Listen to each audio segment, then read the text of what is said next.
Captain Singh نے مجھے اپنے بٹوے سے اپنا وزٹنگ کارڈ نکال کر دیا۔ میں نے شکریہ ادا کر کے سلیوٹ مارا اور تھوڑا راشن پانی تھیلے میں لے کر کمانڈ پوسٹ کی حدود سے نکل کر گیر کے جنگل کی طرف روانہ ہو گیا۔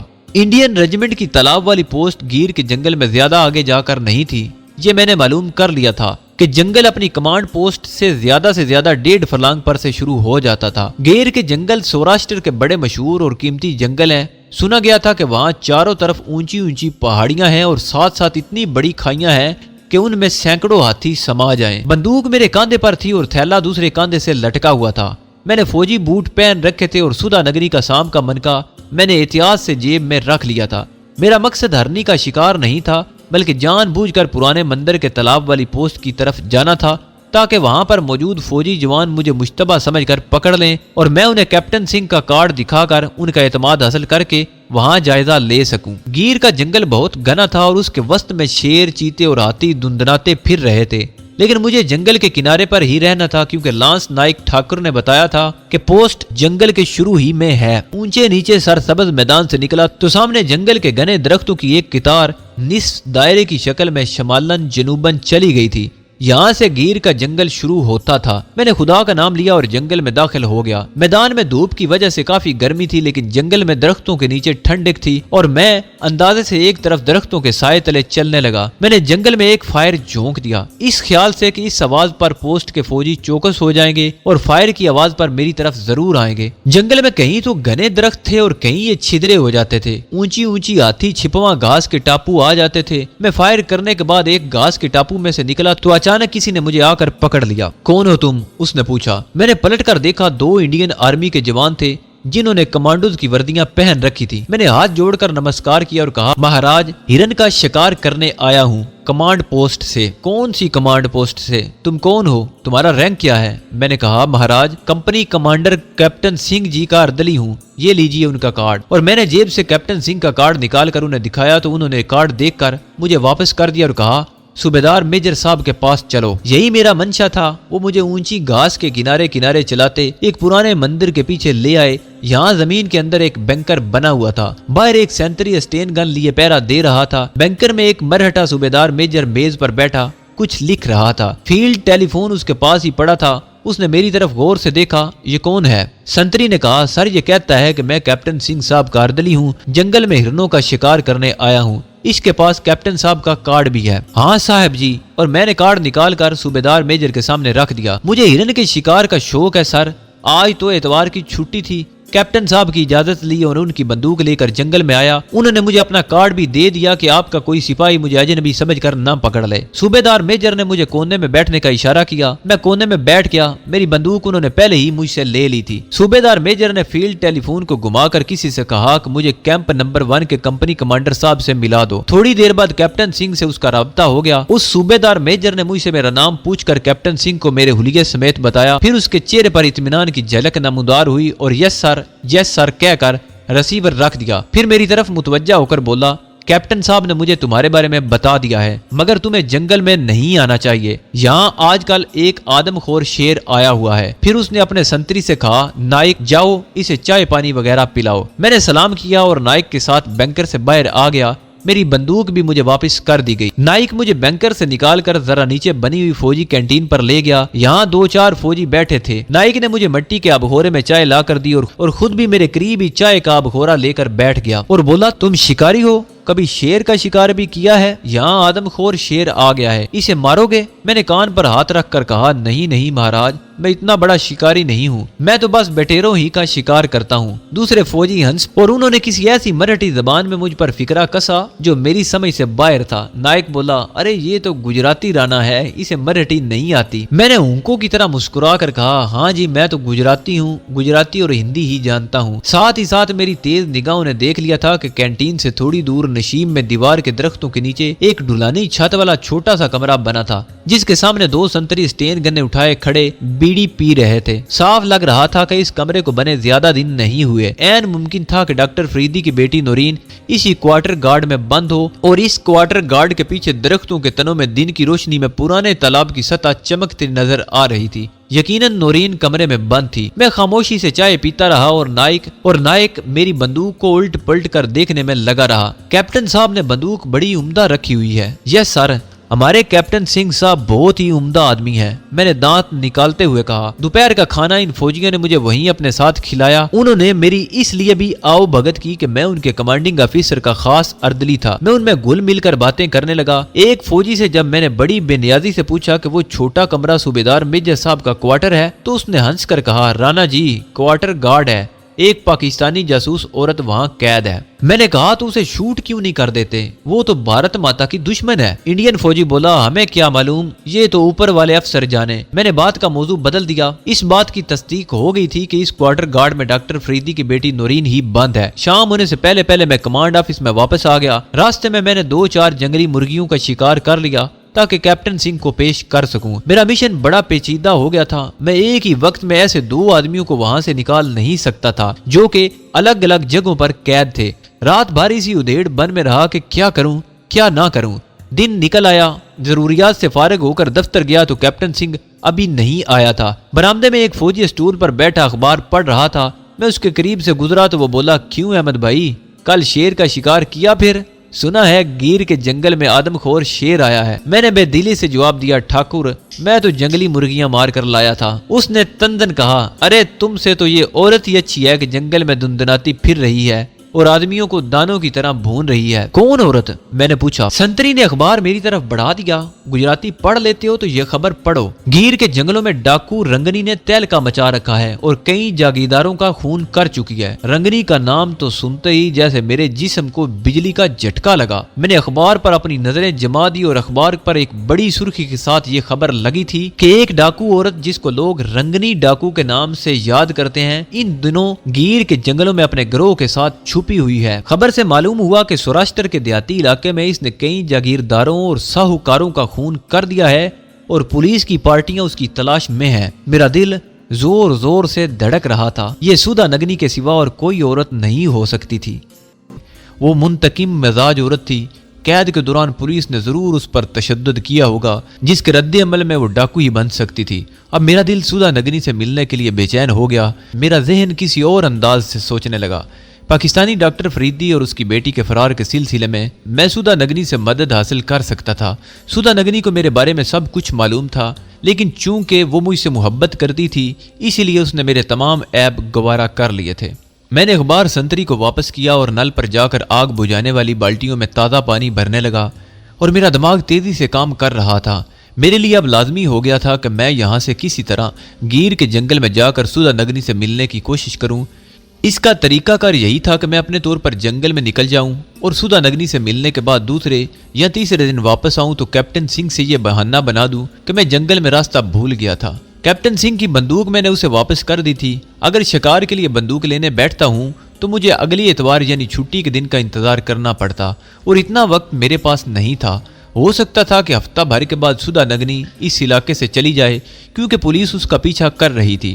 اگرچہ گیر کے جنگل اتنے گھنے اور ہولناک تھے کہ وہاں اگر کوئی سال بھر بھی چھپا رہے تو پولیس کے سپاہی اس کا کھوج نہیں لگا سکتے تھے۔ پھر بھی میں ہفتے کی مہلت نہیں دینا چاہتا تھا۔ چنانچہ دوسرے دن میں نے صبح پتلون اور فوجی بوٹ پہنے، سودا نگنی کا دیا ہوا سانپ کا منکا اور ایک چاقو جیب میں رکھا اور ایک تھیلے میں ڈبل روٹی ڈالی اور کمانڈ آفس کے پیچھے والی جھاڑیوں کو پھلانگتا ہوا گھاس کے میدان کی طرف چل پڑا۔ ابھی دن پوری طرح نہیں نکلا تھا۔ میرا رخ گیر کے جنگل کی طرف تھا۔ سورج کے نکلنے تک میں نے گھاس کے میدان کو عبور کر لیا اور بے آباد مندر کے تالاب والے فوجی کیمپ نمبر 2 سے دامن بچاتا ہوا گیر کے جنگل میں داخل ہو گیا۔ بلند درختوں کے چھتناروں میں سے دھوپ کی ترچھی کرنیں چھن چھن کر نیچے آ رہی تھی اور درختوں میں چڑیوں کی چہکاریں گونج رہی تھی۔ میرے لیے یہ جنگل اجنبی تھا مگر دل میں اپنے مشن کی لگن تھی۔ اس لگن نے مجھے بے خوف بنا دیا تھا۔ ویسے بھی ایک تربیت یافتہ کمانڈو کی حیثیت سے میرا بے خوف اور سخت جان ہونا ایک قدرتی بات تھی۔ مجھے کچھ معلوم نہیں تھا کہ سودا نگنی کا گروہ جنگل میں کس جگہ چھپا ہوا ہے، لیکن میں چلا جا رہا تھا۔ اپنے مشن کی اہمیت اور سدھا نگنی سے ملنے کا اشتیاق مجھے آگے ہی آگے لیے جا رہا تھا۔ مجھے اس حقیقت کا بھی احساس تھا کہ اس جنگل میں ایک آدم خور شیر نے بھی تباہی مچا رکھی ہے۔ میں بڑا محتاط ہو کر چل رہا تھا۔ مجھے معلوم تھا کہ جب تک درختوں پر پرندے بول رہے اور ادھر ادھر سے بندروں وغیرہ کی بولنے کی آوازیں آ رہی ہیں، میں کم از کم شیر سے محفوظ ہوں، کیونکہ شیر کی موجودگی سب سے پہلے ان پرندوں اور بندروں وغیرہ کے منہ پر خاموشی ثبت کر دیتی ہے۔ شروع میں جنگل چھدرا تھا، پھر وہ گھنا ہو گیا۔ درختوں کے تنے ساتھ ساتھ اگے تھے اور بیچ میں جھاڑیاں ہی جھاڑیاں تھیں۔ میں اب کمانڈو بن کر اس جنگل سے گزر رہا تھا۔ ایک دو جگہ پر میں نے زہریلے سانپ بھی دیکھے جو میرے فوجی بوٹوں کی دھمک سے گھاس میں نکل کر رینگتے ہوئے جھاڑیوں کی طرف چلے گئے تھے۔ میرے پاس سدھا نگنی کا منکا تھا، اسی لیے مجھے سانپ کے ڈسنے کی زیادہ فکر نہیں تھی۔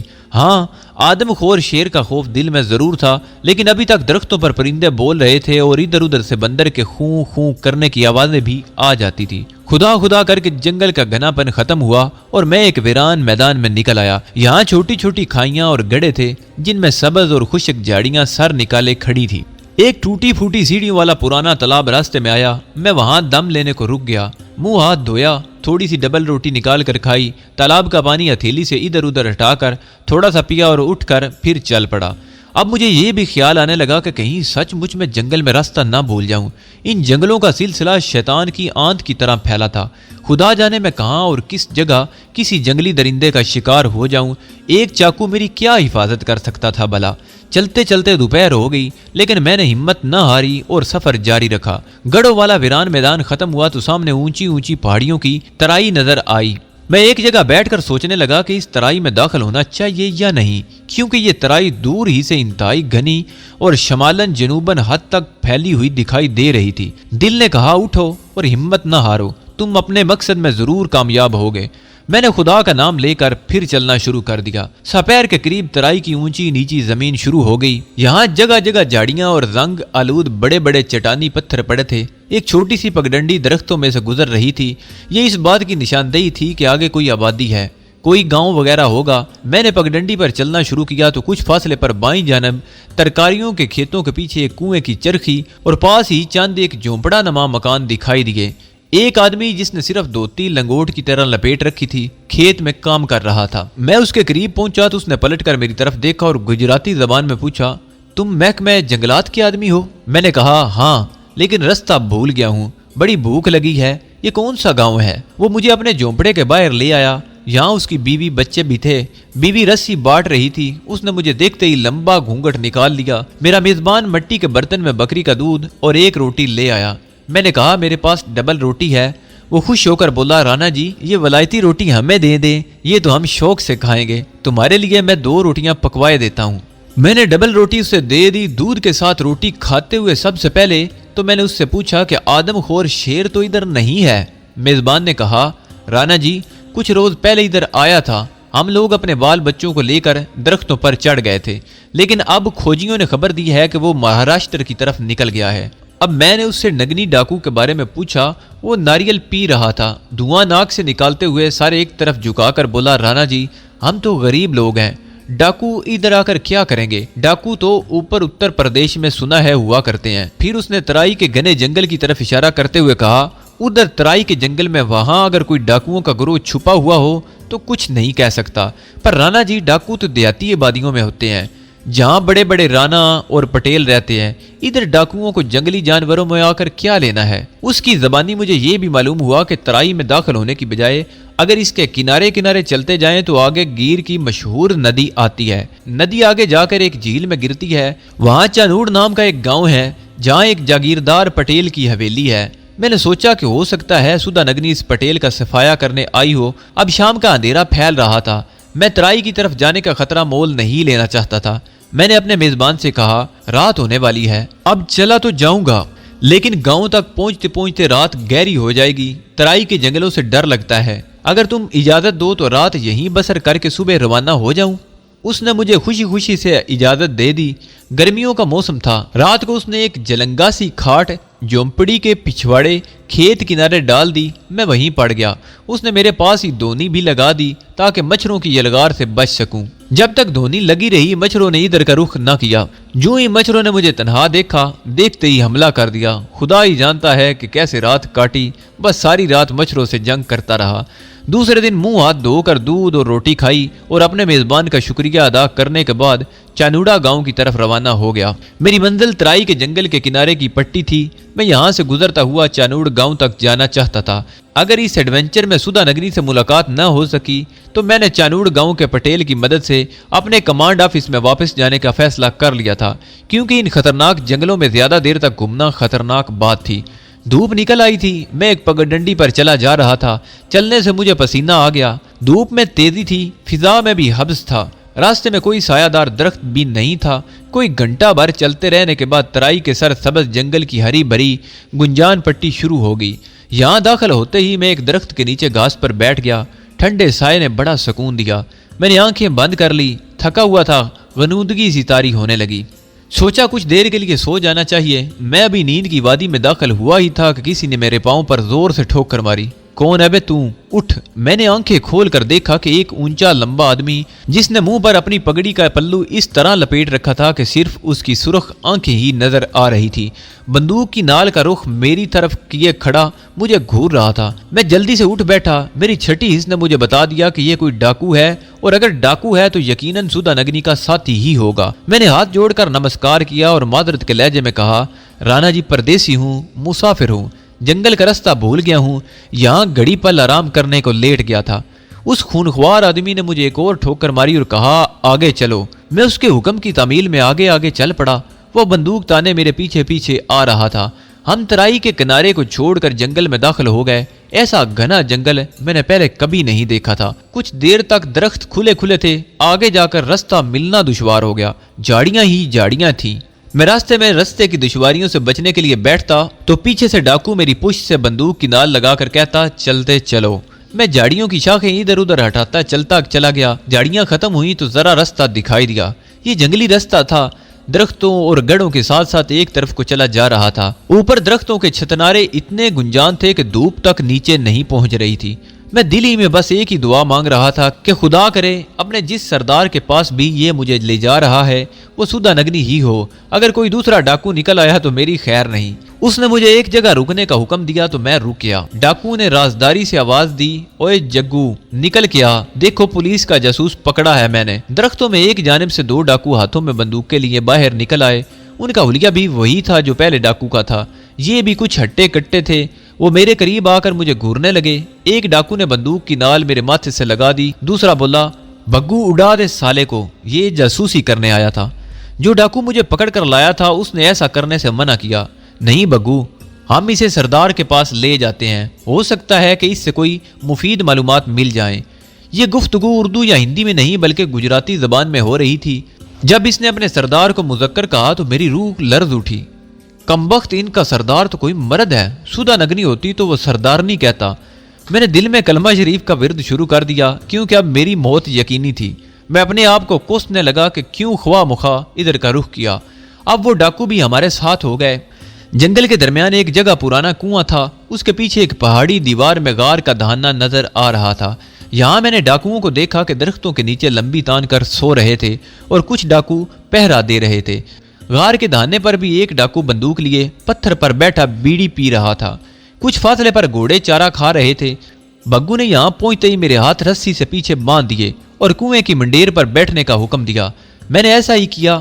کم بخت کہیں یہ مجھے کنویں میں تو نہیں پھینکنے لگے۔ میں نے سوچ لیا کہ اگر کوئی ڈاکو اس نیت سے میرے پاس آیا تو میں فلائنگ کک سے اس کی خبر لوں گا، اس کے بعد جو ہوگا دیکھا جائے گا۔ مجھے دیکھ کر دو تین ڈاکو اپنی مونچھوں کو دعوت دیتے آپس میں فحش مذاق کرتے میرے قریب آ گئے۔ جب انہیں بگو نے بتایا کہ میں پولیس کا جاسوس ہوں تو انہوں نے مجھے گالیاں دی اور پرے ہٹ کر کھڑے ہو گئے۔ بگو ڈاکو نے غار کے دہانے پر جا کر آواز دی، سردار، پولیس کا آدمی پکڑا ہے، کیا حکم ہے میرے لیے؟ میں بے تابی سے جواب کا انتظار کرنے لگا۔ میرا دل کہہ رہا تھا کہ اندر سے کسی عورت کی آواز آئے، مگر کوئی آواز نہ آئی۔ اس کی جگہ ایک لمبی لمبی مونچھوں والا ڈاکو بندوق کاندھے پر ڈالے نکل آیا۔ میری امید کی آخری کرن بھی بجھ گئی. یہ سدھا نگنی نہیں بلکہ کسی دوسرے ڈاکو کا گروہ تھا. میں نے نا امید ہو کر گردن ایک طرف جھکا لی. نوار ڈاکو نے چیخ کر کہا, گدے کی اولاد, اگر یہ پولیس کا آدمی ہے تو منہ کیا تک رہے ہو اس کا؟ 303 کی گولیاں تمہیں کس لیے دی گئی ہیں؟ بگو ڈاکو نے 303 کی رائفل کو اٹھایا اور نال کا رخ میری طرف کر دیا. میری آنکھوں میں ایک بجلی سی کوند گئی. میں بے بس ہو گیا تھا. شاید یہ میری زندگی کی آخری روشنی تھی. میں اچھل کر ایک چھلانگ لگانے ہی والا تھا کہ غار سے آواز آئی, سردار کہتا ہے اس سے پہلے پوچھ گچھ کریں گے. بگو کوئی چلاتے چلاتے رک گیا. غار سے آنے والے ڈاکو نے بتایا کہ سردار خود آ رہا ہے. میرے جینے کی کچھ امید پیدا ہو گئی تھی. پوچھ گچھ کے دوران میں اپنی صفائی پیش کر سکتا تھا اور سردار کو یقین دلا سکتا تھا کہ میں ڈاکو نہیں ہوں, بلکہ میں اسے سدھا نگنی کا حوالہ دے کر اپنی حمایت بھی کر سکتا تھا. سب ڈاکو ادھر ادھر ہٹ گئے. میرے ہاتھ بندھے تھے. میں کنویں کی منڈیر پر بیٹھا تھا. بگو ڈاکو تھوڑے سے فاصلے پر رائفل پکڑے کھڑا تھا. سب کی آنکھیں غار کے دہانے پر لگی تھی. میں بھی ادھر ہی دیکھ رہا تھا کہ دیکھیے غیب سے کیا ظہور میں آتا ہے.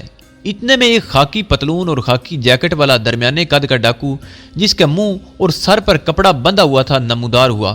اس کی آنکھیں سرخ یاقوت کی طرح چمک رہی تھی. میرا دل خوشی سے اچھل کر میرے حلق میں آ گیا. یہ سدھا نگنی تھی, میری ہمدم, میری محبوبہ. اس نے مجھے پہچان لیا تھا. پہلے تو وہ مجھے دیکھتی کی دیکھتی رہ گئی.